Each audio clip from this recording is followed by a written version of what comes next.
इतिहास में एक दुर्लभ और कड़वी विडंबना सामने आ रही है। अलेक्जेंडर लुकाशेंको की कठोर मुट्ठी अब टूट चुकी है और जिस शासन को उन्होंने वर्षों तक जबरदस्ती बनाए रखा था, वह दोनों तरफ से दबाव में बिखर रहा है। आप जो लोगों और कारों के विशाल स्तंभ देख रहे हैं, वे किसी भयावह आपदा से भाग नहीं रहे हैं। यह क्रेमलिन की नई हताशा की तस्वीर है, जो 1990 के दशक की शुरुआत में सोवियत संघ के पतन की याद दिलाती है। दुनिया के सबसे बड़े ऊर्जा उत्पादकों में से एक और दुनिया के हर कोने में तेल और गैस पहुंचाने वाली एक विशाल कंपनी रूस को अपने ही देश में इंजन चलाने के लिए ईंधन नहीं मिल पा रहा है। रूस में पेट्रोल के लिए कतारें लगना अब आम बात हो गई है। अलग अलग इलाकों के लोग लोकेशन टैग वाली तस्वीरें शेयर कर रहे हैं, जिनमें कतारें इतनी लंबी दिखाई दे रही हैं कि उन्हें अंतरिक्ष से भी देखा जा सकता है। ड्राइवर और गाड़ियां सुबह 5 बजे से ही पेट्रोल पंपों के सामने सिर्फ 5-10 लीटर पेट्रोल पाने के लिए लाइन में लग जाते हैं। वे एक दूसरे को बताते हैं कि किस स्टेशन पर कितने लीटर पेट्रोल बचा है, लेकिन ज़्यादातर बार जब वे वहां पहुंचते हैं तो उन्हें पेट्रोल खत्म होने के संकेत मिलते हैं। अधिकृत क्रीमिया और सखालिन के कुरील क्षेत्र से प्राप्त पुष्ट रिपोर्टों के अनुसार कई स्टेशन या तो पूरी तरह से बंद हो गए हैं या केवल कूपन के साथ ईंधन वितरित कर रहे हैं। सुदूर पूर्व और अधिकृत क्रीमिया की बर्फीली भूमि से शुरू हुई यह आग अब बेकाबू जंगल की आग की तरह फैल रही है और मास्को के दरवाजे पर दस्तक देने वाली है। क्रेमलिन ने घबराहट में कदम उठाने शुरू कर दिए हैं। रूस अब अपना टैंक भरने के लिए अपने छोटे पड़ोसी के दरवाजे खटखटाने को मजबूर है। 7 अक्टूबर 2025 को लीक हुए और अंतर्राष्ट्रीय एजेंसियों द्वारा पुष्टि किए गए आंकड़े इस दुखद वास्तविकता से हमें रूबरू कराते हैं। बेलारूस से रूस को पेट्रोल की आपूर्ति सिर्फ 1 महीने में चौगुनी हो गई है। यह दोस्ती या व्यापारिक समझौते का कोई इशारा नहीं था, यह हताशा का ऐलान था, क्योंकि रूस घायल नहीं है, डूब रहा है, और जिस हाथ से वह सांस लेने के लिए आगे बढ़ रहा है वह लुकाशेंको का है, जो कल तक उसकी सुरक्षा में रहता था। यह समझने के लिए कि रूस को बेलारूस से पेट्रोल क्यों खरीदना पड़ा, पेट्रोल के लिए कतारें लगाना ही काफी नहीं है। क्रेमलिन के भीतर की अराजकता को समझने के लिए हमें आंकड़ों पर गौर करना होगा। स्क्रीन पर आप जो नक्शा देख रहे हैं वह एक स्नैपशॉट डेटा विजुअलाइजेशन है, जो दर्शाता है कि रूसी संघ एक पूर्ण प्रणालीगत संकट से कैसे पंगु हो गया है। देश के 83 संघीय क्षेत्रों में से 56 यानी 2/3 से भी ज्यादा इस समय ईंधन की कमी और रसद संबंधी अव्यवस्था की चपेट में हैं। यह संकट कोई अस्थायी आपूर्ति समस्या या मांग में मौसमी वृद्धि नहीं थी, जैसा कि क्रेमलिन के प्रचार माध्यमों ने दावा किया है। यह राष्ट्रीय स्तर पर एक पतन की स्थिति है, जिसका प्रमाण खुले स्रोतों से प्राप्त आंकड़ों, क्षेत्रीय रिपोर्टों और क्षेत्र से लीक हुए सैकड़ों दृश्य साक्ष्यों से मिलता है। इस पैमाने की आपदा रातों रात नहीं आई। यह 2 विनाशकारी ताकतों के मिलन से महीनों में बुनी गई एक प्रणालीगत विकृति है। यूक्रेन के बेहद सटीक रणनीतिक हमले और रूसी राज्य की दीर्घकालिक अक्षमता। इसकी शुरुआत यूक्रेन में बने लंबी दूरी के कैमिकेज ड्रोन जैसे कि ल्यूटी ने रूस के वायु रक्षा नेटवर्क की खामियों का कुशलता से फायदा उठाकर सैकड़ों किलोमीटर दूर स्थित लक्ष्यों पर हमला किया। ये हमले बेतरतीब नहीं थे, हर हमला सावधानी से चुने गए लक्ष्यों पर किया गया ताकि अधिकतम नुकसान पहुंचाया जा सके। जिन जगहों पर हमला हुआ वे महत्वपूर्ण आसवन इकाइयां थीं जो कच्चे तेल को गैसोलीन, डीजल और जेट ईंधन में परिवर्तित करती हैं। पूरे संचालन को नियंत्रित करने वाले नियंत्रण केंद्र और भंडारण टैंक। स्पष्ट रूप से कहें तो इन हमलों का उद्देश्य न केवल आग लगाना था, बल्कि पश्चिमी तकनीक पर निर्भर जटिल घटकों को नष्ट करके पूरी उत्पादन श्रृंखला को पंगु बनाना था, जिनकी मरम्मत में महीनों, यहां तक कि सालों भी लग सकते थे। 2025 की शुरुआत से रियाजान तुआब से निज़नी काम्स्क, किरिश्चे और कुएबिशेव जैसी विशाल सुविधाओं को इन हमलों का निशाना बनाया गया है। युद्ध अध्ययन संस्थान ISW की रिपोर्टों और पश्चिमी खुफिया सूत्रों के विश्लेषणों के अनुसार इन समन्वित हमलों ने रूस की कुल गैसोलीन उत्पादन क्षमता का कम से कम 15-20% हिस्सा नष्ट कर दिया है। कागज पर यह एक छोटी सी संख्या लग सकती है, लेकिन एक ऐसे देश की ईंधन आपूर्ति श्रृंखला के लिए जो नाजुक संतुलन पर टिकी है, इसका जबरदस्त असर पड़ा है। यूक्रेन के रणनीतिक ड्रोन अभियान ने युद्ध को पुतिन के गढ़ सेंट पीटर्सबर्ग के केंद्र तक पहुंचा दिया, जहां एक ही सटीक हमले में शहर की जीवन रेखा, किरिश्चे तेल रिफाइनरी की एक प्रसंस्करण इकाई का 40% हिस्सा और पूरा उत्तर पश्चिमी रूस नष्ट हो गया।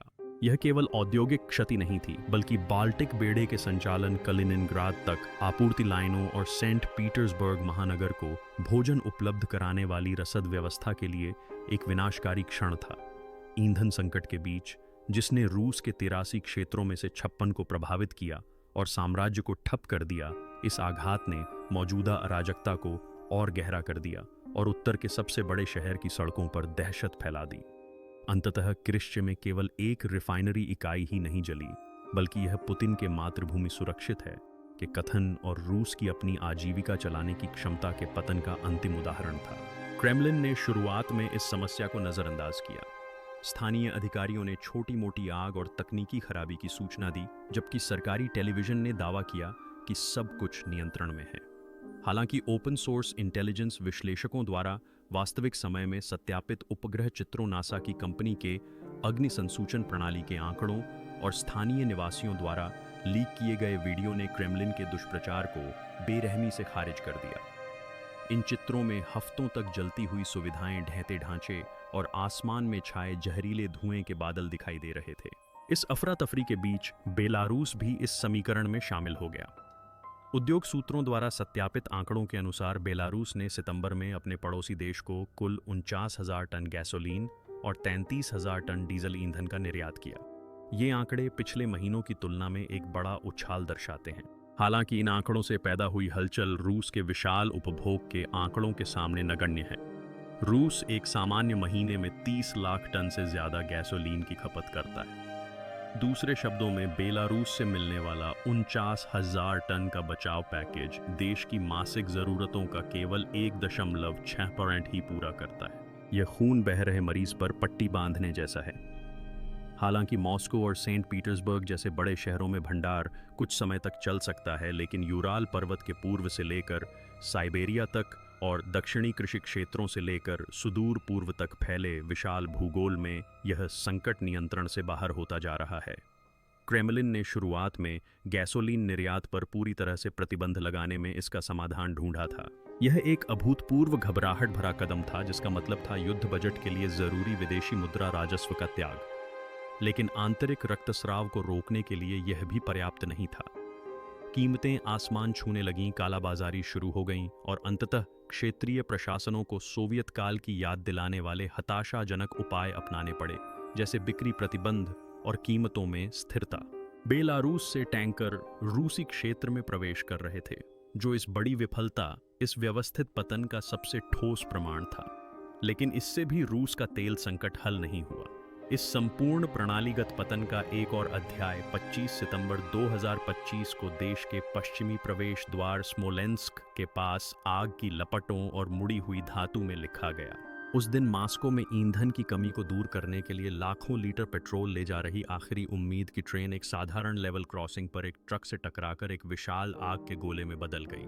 यह आपदा केवल 12 टैंकर कारों और उनके कीमती माल का नुकसान नहीं थी, बल्कि यह एक ऊर्जा महाशक्ति की संकट के समय में सबसे बुनियादी रसद कार्य करने में भी असमर्थता, उसके ढहते बुनियादी ढांचे और उसकी युद्ध मशीनों की खुद को खिलाने में भी असमर्थता का शर्मनाक प्रमाण थी।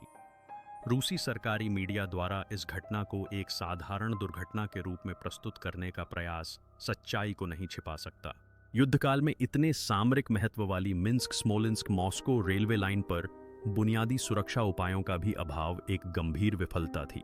इस दुर्घटना ने बेलारूस और रूस के बीच मुख्य रेलवे लाइन को घंटों तक बंद कर दिया, जिससे न केवल ईंधन की आपूर्ति रुक गई, बल्कि उस लाइन से गुजरने वाली सभी सैन्य और नागरिक आपूर्ति भी बाधित हो गई। इसके अलावा इस दुर्घटना ने यह भी दर्शाया कि रूस का पश्चिमी रसद गलियारा कितना नाजुक है और भविष्य में कोई दुर्घटना या पक्षपातपूर्ण तोड़फोड़ उसकी पूरी अग्रिम पंक्ति की आपूर्ति क्षमता को कैसे पंगु बना सकती है।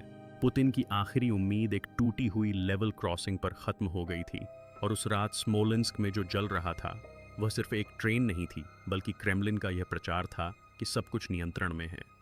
यूरोप के कड़े प्रतिबंध अर्थव्यवस्था की जीवन रेखा को काट रहे हैं, जबकि द्रुजबा पाइपलाइन की कमजोरी ऊर्जा सुरक्षा को खतरे में डाल रही है। इस बीच मास्को अपने संकट को दबाने के लिए बेलारूस की नसों से ईंधन निकाल रहा है। इस कदम से देश में ईंधन की भारी कमी हो गई है। पेट्रोल पंपों पर जाने वाले लोग खाली पंपों के सामने बेबस होकर इंतजार करते हैं। जेब में पैसे होने के बावजूद भी ईंधन मुश्किल से मिल पाता है। जिनके पास पैसे नहीं हैं, उनकी जिंदगी पहले ही ठहर सी गई है। रसोई में भी यही हाल है। दूध, रोटी, मांस, ये किताबें अभी भी दुकानों में हैं, लेकिन अब सबके लिए नहीं। इस निराशाजनक माहौल में जहां मुद्रास्फीति वेतन में भारी कटौती कर रही है और जीवन स्तर दिन ब दिन गिरता जा रहा है, लोग गुस्से की गहरी लहर में बह रहे हैं। युवाओं में गुस्सा पलायन की मानसिकता में बदल रहा है।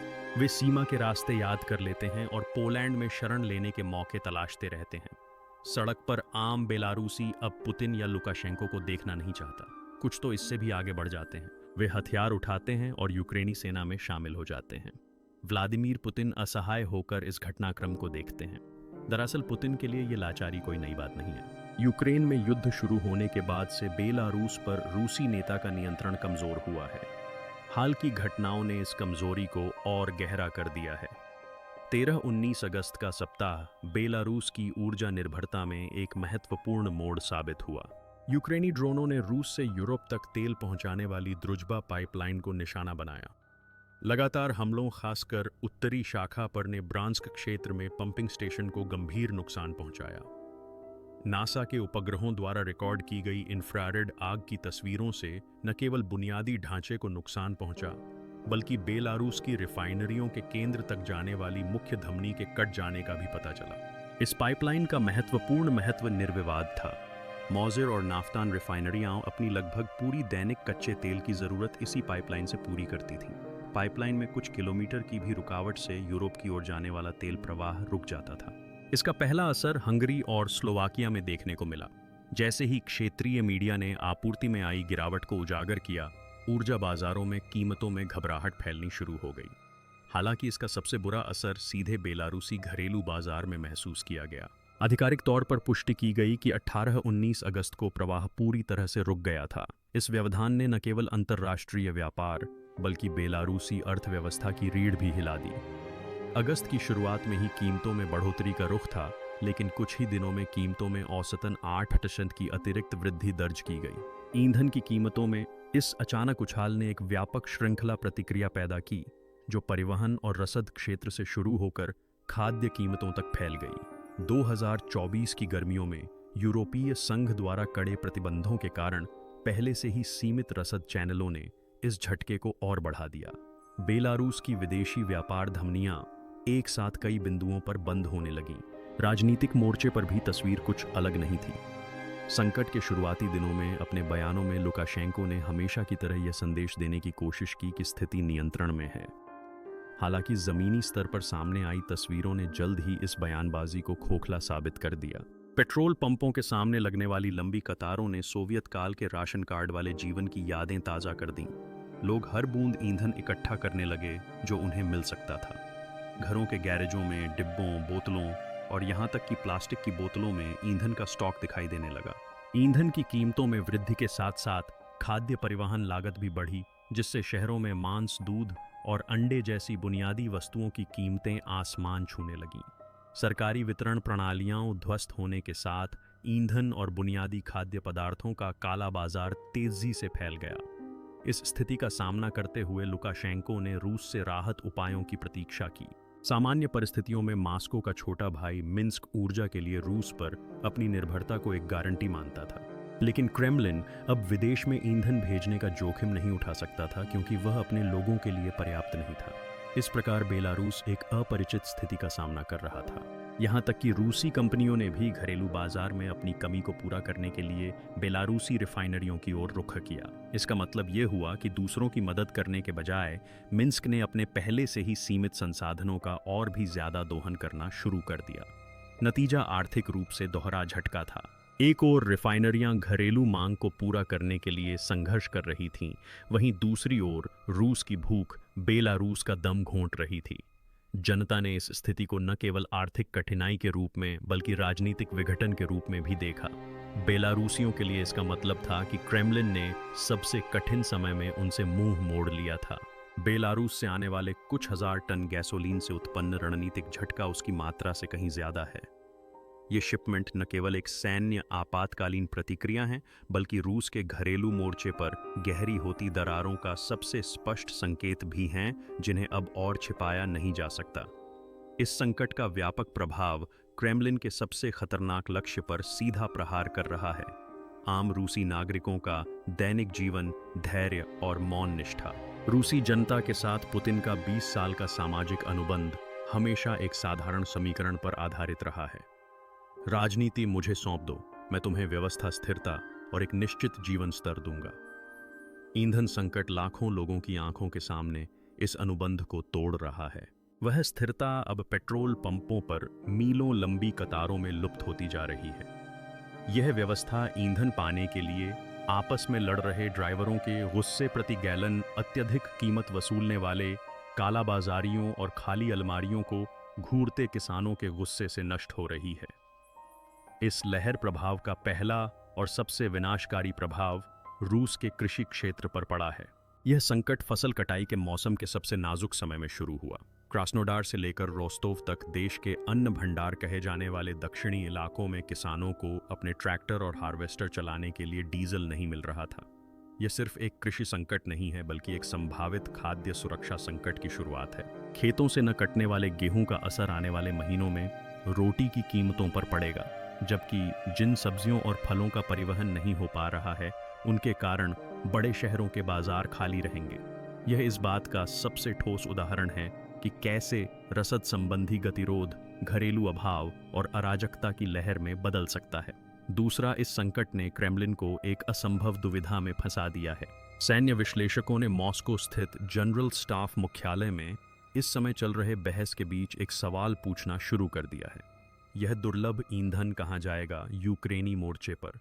टैंकों, बख्तरबंद वाहनों और तोपखाने इकाइयों को गतिमान रखने के लिए आवश्यक विशाल डीजल भंडारों में या शहरों में स्थित पेट्रोल पंपों में, ताकि नागरिक आतंक और संभावित सामाजिक विस्फोट को रोका जा सके। अगर ईंधन सेना को दिया जाता है तो शहरों में अराजकता बढ़ेगी और पुतिन के अधिकार पर उनके अपने ही लोग सीधे सवाल उठाएंगे। अगर ईंधन का इस्तेमाल नागरिक उपभोग के लिए किया जाता है तो इससे अग्रिम मोर्चे पर तैनात रूसी सैनिकों की गतिशीलता गंभीर रूप से सीमित हो जाएगी। वे स्थिर और कमजोर लक्ष्यों में बदल जाएंगे और यूक्रेन को हमले के नए अवसर मिलेंगे। दोनों ही विकल्पों में विनाशकारी परिणाम होने की संभावना है। यह दर्शाता है कि यूक्रेन की रणनीति कितनी परिष्कृत है। वे न केवल एक रिफाइनरी पर हमला कर रहे हैं, बल्कि क्रेमलिन को अपनी जनता और अपनी सेना के बीच एक भयानक चुनाव करने पर भी मजबूर कर रहे हैं।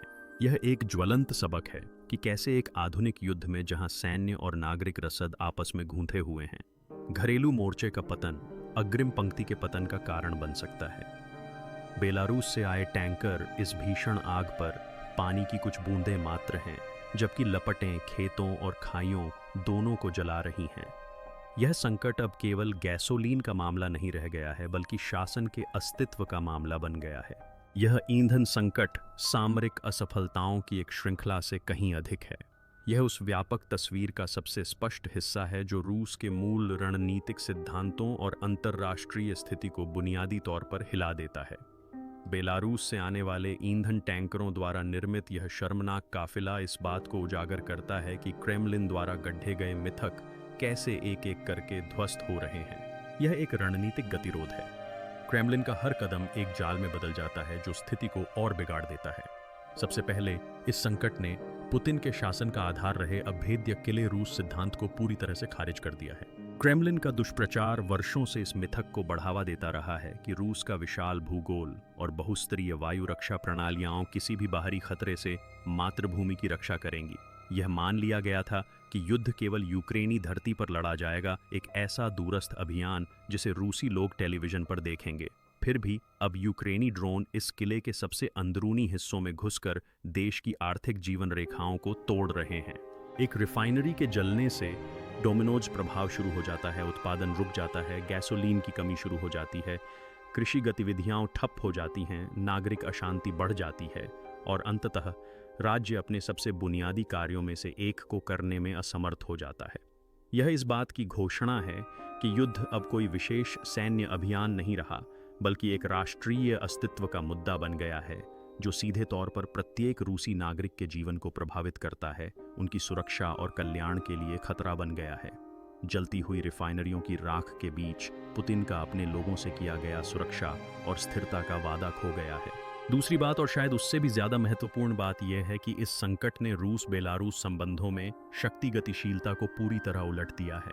दशकों तक यह संबंध एक विषम ढांचे पर आधारित था जिसमें मास्को संरक्षक था और मिन्स्क एक वफादार ग्राहक राज्य।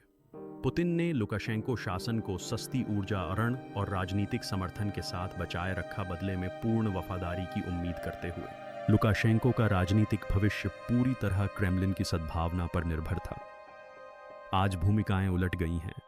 अब मॉस्को घुटनों के बल बैठा है और मदद की भीख मांग रहा है। लुकाशेंको अपने सीमित अधिशेष गैसोलीन के साथ अपने विशाल पड़ोसी की आंतरिक स्थिरता को बचाए रखने में एक सहारा बन गए हैं। तो इस मदद के बदले लुकाशेंको क्या मांगेंगे? बेलारूस पर रूस के राजनीतिक दबाव में कमी, ज्यादा आर्थिक विशेषाधिकार या मॉस्को का दूसरी तरफ देखना, जबकि वह पश्चिम के साथ अपने गुप्त रास्ते खोल रहा है। लुकाशेंको अब पुतिन का चापलूस नहीं बल्कि सौदेबाजी की ताकत रखने वाला एक अभिनेता है। यूक्रेन में युद्ध जारी रखने के लिए रूस को अपने ही पिछवाड़े में अपना पूर्ण नियंत्रण त्यागने के लिए मजबूर होना पड़ रहा है। यह एक भू राजनीतिक बदलाव है जिसके आगे चलकर क्रेमलिन के लिए और भी खतरनाक परिणाम हो सकते हैं। अंततः इस स्थिति से होने वाली मनोवैज्ञानिक तबाही बहुत बड़ी है। यह तथ्य कि एक राष्ट्र जो कभी सोवियत संघ की तकनीकी और औद्योगिक शक्ति का उत्तराधिकारी होने का दावा करता था, अब एक बुनियादी औद्योगिक उत्पाद गैसोलीन का उत्पादन करने में असमर्थ है, राष्ट्रीय गौरव पर गहरा आघात है। रूस की स्थिति तीसरी दुनिया के देशों जैसी हो गई है, जहां कच्चा तेल तो निकाला जाता है लेकिन उसका प्रसंस्करण नहीं किया जा सकता। यह स्थिति न केवल लोगों के मनोबल को कमजोर करती है, बल्कि सरकारी संस्थाओं पर उनके विश्वास को भी कमजोर करती है। स्थानीय प्रशासक, राज्यपाल और यहाँ तक कि मंत्रालय भी यह देखते हुए कि केंद्र सरकार इस संकट का समाधान नहीं कर पा रही है, अपनी ही रक्षा करने की कोशिश कर रहे हैं, जिससे व्यवस्था में अराजकता और विखंडन पैदा हो रहा है। यूक्रेन की सैन्य रणनीति का अंतिम लक्ष्य रूस को न केवल अपने भीतर बल्कि अपनी अर्थव्यवस्था, अपने समाज और अपने मनोविज्ञान के भीतर भी हराना है। बेलारूस से आने वाला हर ईंधन टैंकर इस मनोवैज्ञानिक पराजय का एक पहिएदार स्मारक है। अंततः बेलारूस से रूस तक फैली यह पतली गैसोलीन पाइपलाइन सहायता का गलियारा नहीं बल्कि विफलता का राजमार्ग है। यह दो सहयोगियों के बीच एकजुटता का नहीं बल्कि इस बात का विश्लेषण है कि कैसे एक ऊर्जा साम्राज्य अपने ही भार तले कुचला जा रहा है, अपने अहंकार की आग में घुट रहा है। यूक्रेन ने आधुनिक युद्ध के लिए एक नया समीकरण रच दिया है। किसी महाशक्ति को हराने के लिए आपको उसकी सेना को नष्ट करने की जरूरत नहीं है, आपको बस उसकी जीवन रेखाएं काट देनी है, उसके इंजनों को बंद कर देना है और उसके द्वारा अपनी जनता से किए गए सबसे बुनियादी वादों को छीन लेना है। आज रूस में जो हो रहा है वह ईंधन की कमी से कहीं ज्यादा है। यह एक व्यवस्था का पतन है, एक नेता का कमजोर होना है और एक अपरिहार्य राष्ट्रीय पतन की शुरुआत है। क्रेमलिन उस आग को बुझाने की कोशिश कर रहा है जो उसने अपने पड़ोसी से लाए मुट्ठी भर गैसोलीन से लगाई थी, लेकिन रणनीतिक आग ने अब सब कुछ अपनी चपेट में ले लिया है और ये छोटी छोटी बूंदें आने वाली आग को रोकने के लिए पर्याप्त नहीं होंगी। आखिर में जो होता है वही होता है। तो इस मामले पर आपकी क्या राय है? कृपया कमेंट्स में अपने विचार जरूर बताएं। नए वीडियो की अपडेट पाने के लिए कृपया हमारे चैनल को सब्सक्राइब करें और नोटिफिकेशन चालू करना न भूलें। देखने के लिए धन्यवाद।